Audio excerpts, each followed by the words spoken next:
Welcome to Suman TV. నేను మీ Suman TV Nag. Kolkata ఇన్సిడెంట్కి సంబంధించినటువంటి వాటిల్లో సంజయ్ రాయ్ డిఎన్ఏ రిపోర్ట్ బయటికి రావడం జరిగింది.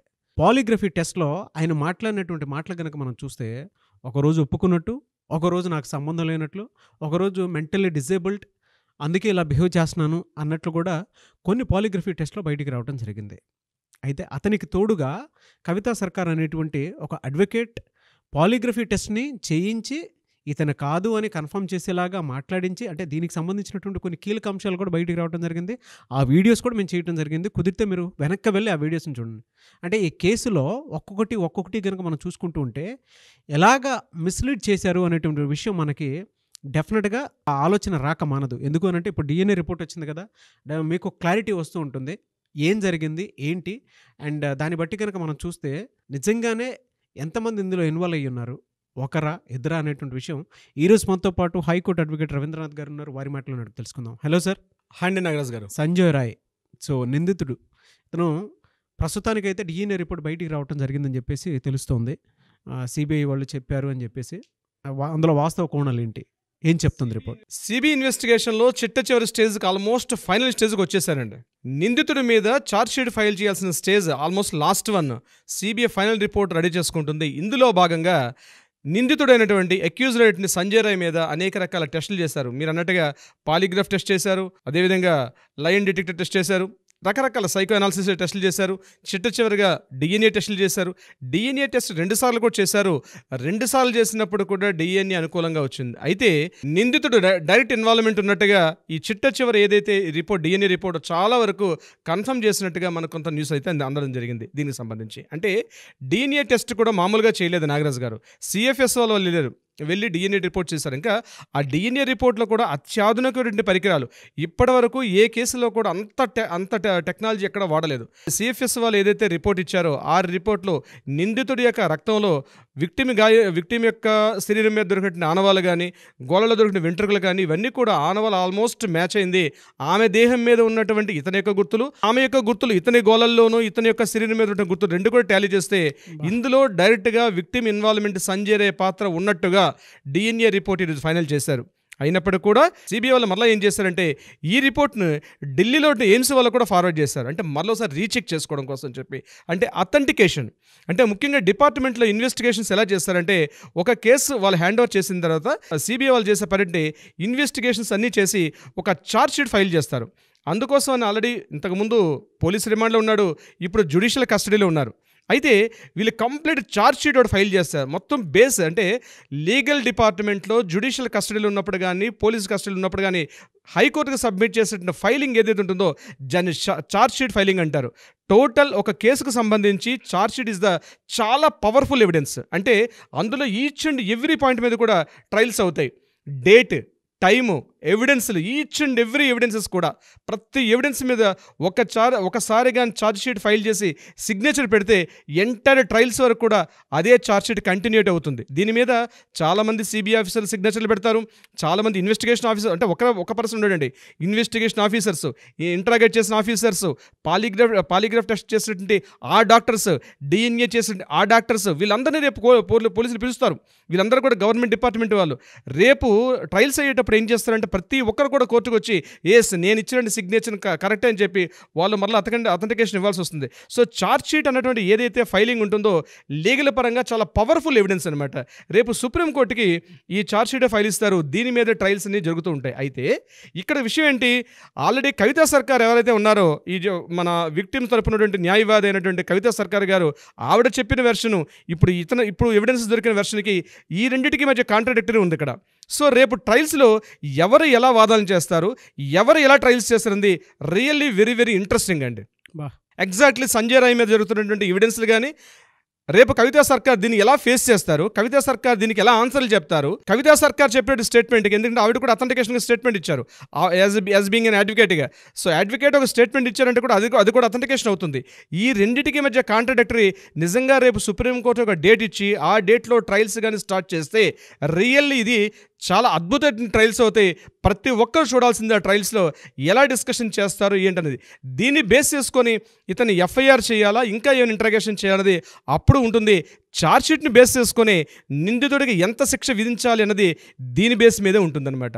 సో DNA టెస్ట్లో సిబిఐ ఆఫీసర్స్ ఈరోజు చెప్పిందంటే ఇది గ్యాంగ్ రేప్ కాదు, ఇది ఒకే వ్యక్తి చేశాడు అని వాళ్ళైతే ఫైనల్ చేసినట్టుగా మనకు అందిన ఇన్ఫర్మేషన్, ఈరోజు మనకి ప్రెస్కి అందిన ఇన్ఫర్మేషన్ ప్రకారం మనం చెప్తున్నాం నాగరాజ్ గారు. అంటే ఇట్స్ ప్రీ ప్లాన్ మర్డర్. అది ప్రీ ప్లాన్డా, ఇందులో ఎవరెవరు ఇందులో ఇన్వాల్వ్మెంట్ ఉన్నారని that is the different. But అక్కడ జరిగిన నిందితుడు ఎవరైతే ఉన్నారో సంజయ్ రాయ్ డైరెక్ట్గా విక్టిమ్ని చంపడం జరిగింది అని అయితే మనకు అందిన ప్రెస్ నోట్ రిలీజ్ చేసినట్టు సిబిఐ ఆఫీసర్ జరిగిన ఇన్ఫర్మేషన్ అయితే మనకు అందింది. సో దీని మీద ఎవరున్నారు, సంజయ్ రాయ్ని ఎవరు ఇన్ఫ్లుయెన్స్ చేశారు, ఏ కారణాలు ఇన్ఫ్లుయెన్స్ చేసింది, దట్ ఈస్ సెకండరీ పార్ట్. ఇక్కడ రెండు రకాలుగా చూడాలి మనం. సంజయ్ రాయ్ అన్నది ఇక్కడ ప్రధాన నిందితుని తెలిసింది, ఇతడే ఆ యొక్క నేరాన్ని పాల్పడినట్టుగా తెలుస్తోంది. బట్ సంజయ్ రాయ్ ఎవరి మీద ఇన్ఫ్లుయెన్స్ చేయబడ్డా, కేవలం వాంటెడ్లీ చేశాడా, ఇందులో ఎంతమంది హస్తాలు ఉన్నాయంది, that is secondary investigation. So ఆ ఇంటరాగేషన్ కూడా జరుగుతుంది, ఆ ఇన్వెస్టిగేషన్ కూడా జరుగుతుంది. ఓకే. దీనికి సంబంధించి సిబిఐ డిపార్ట్మెంట్ వాళ్ళు 10 మంది మీదుగా పాలిగ్రాఫ్ టెస్టులు చేశారు, 100 మందికి పైగా నేర విచారణ చేశారు. ఇందులో చాలామంది డాక్టర్స్ ఉన్నారు, జూనియర్ డాక్టర్స్ ఉన్నారు, నాన్ డాక్టర్స్ ఉన్నారు, టెక్నికల్ స్టాఫ్ ఉన్నారు, వివిధ వర్గాలు చెందిన చాలామందిని 100 మందికి పైగా వాళ్ళు ఇంటరాగేషన్ చేశారు. ఆ 100 మంది రిపోర్ట్స్ని ఫైల్ చేశారు, పాలిగ్రాఫ్ టెస్టులను కూడా దానికి ఎండర్స్ చేయడం జరిగింది. టోటల్గా ఇదంతా కూడా ఛార్జ్ షీట్ అన్న ఒక పవర్ఫుల్ ఎవిడెన్స్ అనేది సిబిఐ వాళ్ళు చేశారు. అందుకే మీకు ఈ ఇంటర్వ్యూ స్టార్టింగ్ అని చెప్పాను, ఆల్మోస్ట్ ఫైనల్ స్టేజ్కి వచ్చేసిందండి సిబిఐ వాళ్ళ ఇంటరాగేషను. దీని మీద ప్రతిపక్షాలు గట్టిగా విమర్శిస్తున్నారు, సొంత పార్టీలు కూడా మమతా బెనర్జీని విమర్శిస్తున్నాయి. ఏమని, ఎంతకాలం చేస్తారు సిబిఐ వాళ్ళ ఇంటరాగేషన్స్, ఎంత త్వరగా చేయకపోతే రాష్ట్ర వ్యాప్తంగా అల్లర్లు జరుగుతున్నాయి, నిరసనకారులు నిరసన తెలుపుతున్నారు, ధర్నాలు, రాస్తారోకోలు, హర్తాలు జరుగుతున్నాయి, రాష్ట్రం అట్టుడికిపోతుంది, శాంతి భద్రతలు లోపిస్తున్నాయి. ఈవెన్ దో ఇందాక మనం ఇంటర్వ్యూలో చెప్పినట్టుగా పోలీస్ ఆఫీసర్ అభిజిత్ మండలికి కూడా ఒక పోలీస్ ఆఫీసర్ అండి కూడా అతనికి కూడా సరైన ట్రీట్మెంట్ జరగలేదు.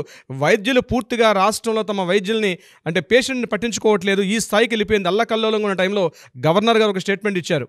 మమతా బెనర్జీ ఏదైతే నిన్న అపరాజిత బిల్లును ప్రవేశపెట్టారో, అపరాజిత బిల్లు ఏదైతే ఉందో నిజంగా టెక్నికల్ పాయింట్ ఆఫ్ వ్యూ అంటే ఒక బిల్లుని అసెంబ్లీలో ఏకగ్రీవ తీర్మానం చేశారు.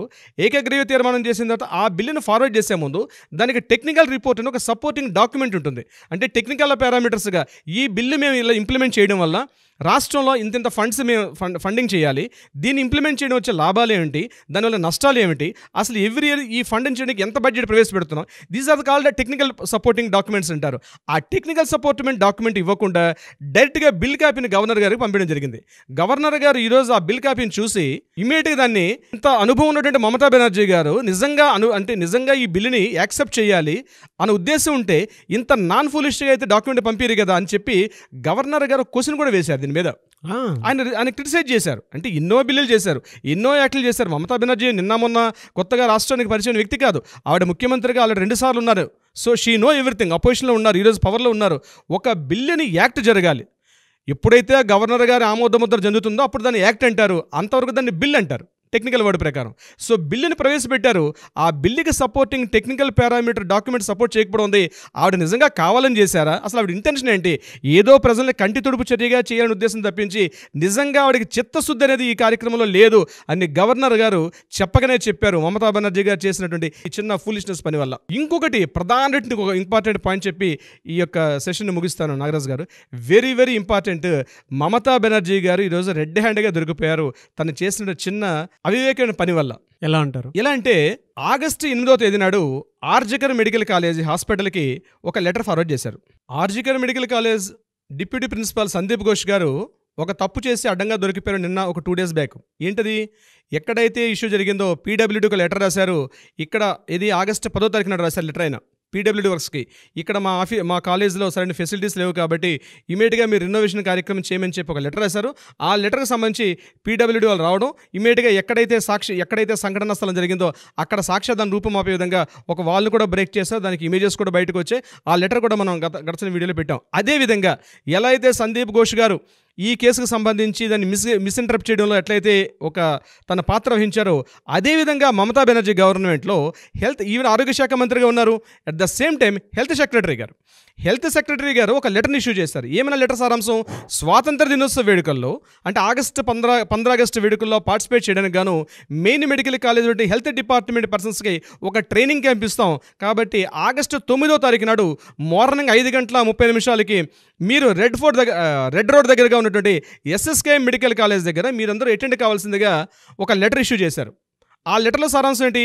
ఆగస్టు 9వ తేదీ మార్నింగ్ 5:30 రావాల్సిందిగా ఒక లెటర్ ఇష్యూ చేశారు. ఇది అఫీషియల్ లెటర్. అందులో ముగ్గురు కీలక వ్యక్తులు ఉన్నారు. వాళ్ళు ముగ్గురు కూడా డాక్టర్సే. ఒకరు డాక్టర్ సౌత్రిక రాయ్, ఇతను West Bengal medical council vice president అయినటువంటి డాక్టర్ సుమిత్రా రాయ్ యొక్క కొడుకు. ఇతను టీఎంసీలో ప్రధాన లీడరు. రెండో వ్యక్తి డాక్టర్ అవిక్ డే, ఇతను కూడా డిఎంఈ, ఇతను పీడీ డాక్టర్ కూడా. ఇతను గవర్నమెంట్ మెడికల్ కాలేజీలో ఎవరైనా కొత్త డాక్టర్స్ అపాయింట్మెంట్ అవ్వాలంటే ఇతను ప్రమేయం లేకుండా డాక్టర్స్ని అపాయింట్మెంట్ చేసుకునే అవకాశం లేదు. ఇతను డాక్టర్ అవిక్ డే. మూడో వ్యక్తి ఎవరు? డాక్టర్ సౌరవ్ పాల్. ఇతను డాక్టర్ సందీప్ ఘోష్కి కీలక క్లోజెస్ట్ ఫ్రెండ్. వీళ్ళ ముగ్గురు కూడా సిబిఐ ఇంటరాగేషన్లో అడ్డంగా దొరికారు. వీళ్ళ ముగ్గురు మీద సిబిఐ ఇంటరాగేషన్ చేస్తుంది. అయితే ఆగస్టు 8వ తేదీ నాడు ఆల్రెడీ వీళ్ళకి సంబంధించిన లెటర్ అఫీషియల్గా ఇష్యూ అయింది. హెల్త్ డిపార్ట్మెంట్ సెక్రటరీ కూడా ఇష్యూ చేశారు. ఎప్పుడైతే ఇష్యూ సిబిఐ ఇంటరాగేషన్లో ఉందో, ఎప్పుడైతే ఇష్యూ సిబిఐ కోర్టులో ఉందో, ఇంటరాగేషన్ జరుగుతున్నాయో, తన తప్పిదాన్ని కప్పిపుచ్చుకునే యాక్చువల్గా వీళ్ళు ఎక్కడ ఉండాలి? ఎస్ఎస్కే మెడికల్ కాలేజీలో మార్నింగ్ ఉండాలి. యాజ్ పర్ లెటర్ ప్రకారం ఎస్ఎస్కే మెడికల్ కాలేజీలో మార్నింగ్ స్వాతంత్ర దినోత్సవ వేడుకలకు సంబంధించి ఒక క్యాంప్ ఎక్కడైతే నిర్వహించారో దానికి సంబంధించిన ఇన్ఫర్మేషన్లో ఉండాలి వాళ్ళు, దానికి సంబంధించిన డీటెయిల్స్లో. కానీ వీళ్ళు ఎక్కడున్నారు?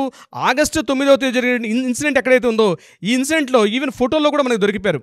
మార్నింగ్ 9:30కి ఎక్కడైతే సంఘటన జరిగిందో వీళ్ళందరూ ఆ ప్రెజెన్స్లో ఉన్నారు. ఇప్పుడు ఇమీడియట్గా ఏం చేశారు మమతా బెనర్జీ గారు? నాలుగు ఖర్చుకొని ఏదైతే తన లెటర్ ఇష్యూ చేశారో ఆ లెటర్ని మళ్ళీ రీరైట్ చేయడం జరిగింది. ఇది చూడండి, అక్కడ దొరికిపోయారు ఆవిడ.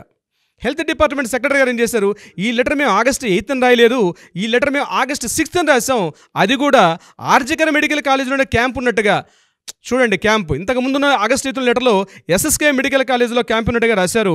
నెక్స్ట్ రీరైట్ చేసిన లెటర్లో ఏం చేశారంటే నార్త్ బెంగాల్ మెడికల్ కాలేజ్ నుంచి ఒకరిని, ఎస్ఎస్కే మెడికల్ కాలేజ్ తగ్గించి ఒకరిని, ఆర్జికర్ మెడికల్ కాలేజ్ తగ్గించి ఒకరిని, వీళ్ళ ముగ్గురిని కూడా ఆర్జికర్ మెడికల్ కాలేజ్లో మనం క్యాంప్ పెడుతున్నాం అన్నట్టుగా ఒక లెటర్ ఆగస్టు 6న రిలీజ్ చేశారు.